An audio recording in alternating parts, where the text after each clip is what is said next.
Kita lihat dari Iya, iya, pengolahan nikel teknologi hidrometalurgi, ini kan kalau dilihat di Indonesia kan baru ada 2 yang beroperasi saat ini ya Pak ya.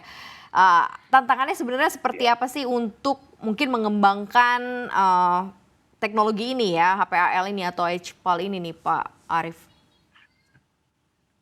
iya. Sebetulnya, tepatnya itu ya ada 3 line, Mhm. tiga 3 biji, HPAL, High Pressure Acid Lift yang sudah beroperasi, di 2 lokasi, yaitu di Morowali 2 biji, 2 lines ya, kemudian satu lagi di, di Pulau Ubi, eee, 1 line.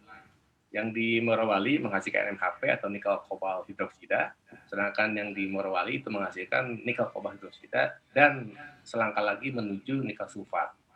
Nah, sebetulnya tantangan yang sejauh ini yang juga karena saya juga ada sejarah hidup saya tercacar di hidrometalurgi, jadi tantangan yang lebih rumit di hidrometalurgi itu adalah pertama itu lebih rumit, walaupun itu relatif.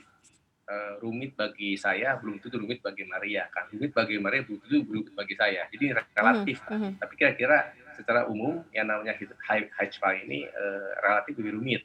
Kemudian yang kedua tuh investasinya relatif lebih besar. Kalau pakai HPA, high prestasi dibandingkan dengan RKF ataupun AL. AL itu atmospheric leaching yang tidak high pressure. Kemudian Mhm, yang mhm. paling cukup membuat pusing para pemain hidrometeorologi adalah jumlah limbah yang dihasilkan dari proses HPA itu Ya, ya. luar biasa banyak. Nah, itu harus ditangani. Nah, itu cost juga. Itu tantangan 3 utama yang dihadapi untuk proses HPAL, Maria. Oke, ini memang, banyak sekali tantangannya begitu ya, selain memang ke depannya futures-nya akan cukup baik, tapi masih ada yang harus diselesaikan terkait mengenai salah satunya adalah limbah itu ya. Kalau kita coba fokuskan lagi Ya, nih, Pak Arief ke hilirisasi nikel Indonesia, apakah ini memang bisa nantinya mengimbangi, permintaan, produsen EV sendiri? Atau justru malah resiko impor, bahan baku EV justru malah jauh lebih besar nih yang Anda lihat?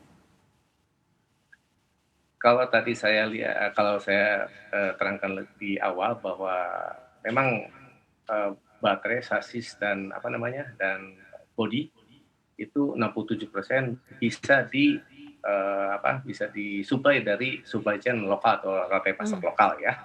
Dalam ini nikel terutama baterai yang berbasis nikel. Akan tetapi hilirisasi nikel ini tidak menyentuh semua aspek EV ya, karena mhm. hilirisasi nikel hanya menyentuh katoda material. Katoda material itu hanya satu dari 13 komponen baterai lainnya. 13 yang itu ada yang harus diimpor, ada juga yang betul-betul kita bisa mandiri. Contohnya aluminium sudah ada kan di Inalum, ada copper juga sudah ada di punya smelting ya, di mana pemerintah Indonesia punya saham di sana. Jadi dalam hal ini juga harus ada sinergi dengan Pertamina, di mana Pertamina selama ini yang petroleum itu semacam gini, Maria. Mhm. Dia itu semacam aspal, sisa Yap. dari residu pengolahan minyak, tapi dia tuh grade-nya lebih tinggi dari aspal, tapi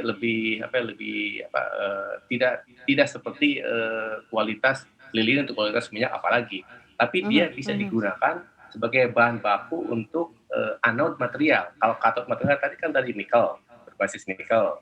Kalau katot Mhm. material, anode material itu berbasis petroleum coke ditambah kalau ke depan itu ditambah silikon. Di Ya. situ di Indonesia sangat banyak sekali ya.